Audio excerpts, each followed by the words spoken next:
నమస్తే, నేను మీ చెనగాని దయాకర్ని, కాంగ్రెస్ పార్టీ అధికార ప్రతినిధిని. ఈరోజు మనం ఇప్పుడే తాజా న్యూస్లో చూశాము, కవితకు బెయిల్ వచ్చిందని.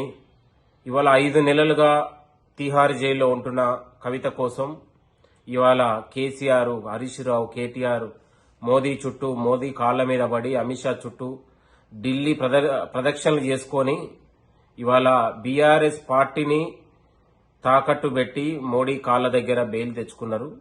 కాబట్టి మొత్తం కూడా విలీనం లాంఛంగానే ఉంది. విలీనం చేయాలని వాళ్ళు షరతు పెట్టారు. ఇవాళ బీజేపీ కనుసైగల్లోనే బీఆర్ఎస్ నడుస్తుందని అనడానికి ఈరోజు కవితకి ఇచ్చిన బెయిలే నిదర్శనం. ఈ సందర్భంగా గుర్తు చేస్తూ ఇవాళ బీఆర్ఎస్ డ్రామా రాజకీయాలు మొదలుపెట్టింది.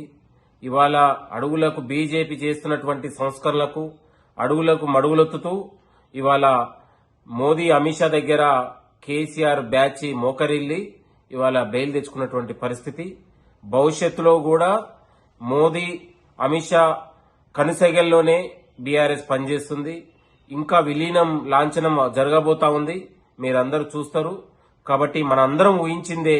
ఇవాళ బెయిల్ కోసం పదే పదే ఢిల్లీ చుట్టూ తిరిగి ఇవాళ వాళ్ళ యొక్క ఉన్నటువంటి బీజేపీ నాయకుల అంతర్గత కండిషన్ల ఒప్పందంలో భాగంగానే ఈరోజు కవితకు బెయిల్ వచ్చింది. కాబట్టి ఈ యొక్క బీజేపీ, బీఆర్ఎస్ వేరు కాదు, రెండు ఒకటే అనడానికి నిదర్శనం మిత్రులారా. ఇవాళ కాంగ్రెస్ పార్టీని, కాంగ్రెస్ యొక్క ప్రతిష్టను ఇవాళ దెబ్బతీయడానికి, కాంగ్రెస్ కు ఒక బలమైన శక్తిగా ఎదగడానికి ఇది ఒక కుట్ర చేశారు అనే విషయాన్ని మనం కల్లారా చూసినాం. కాబట్టి భవిష్యత్తులో బీఆర్ఎస్ పార్టీ, బీజేపీ లాంటి ఈ తోడు దొంగలను ప్రజలు ప్రజాక్షేత్రంలోనే తరిమి కొడతారు. ఎన్నాటికైనా కాంగ్రెస్ పార్టీ వచ్చే ఎన్నికల్లో రాహుల్ గాంధీ గారు ప్రధానమంత్రి కాబోతా ఉన్నారు. తెలంగాణలో 20 ఏళ్లు కాంగ్రెస్ పార్టీ అధికారం ఉండబోతా ఉంది.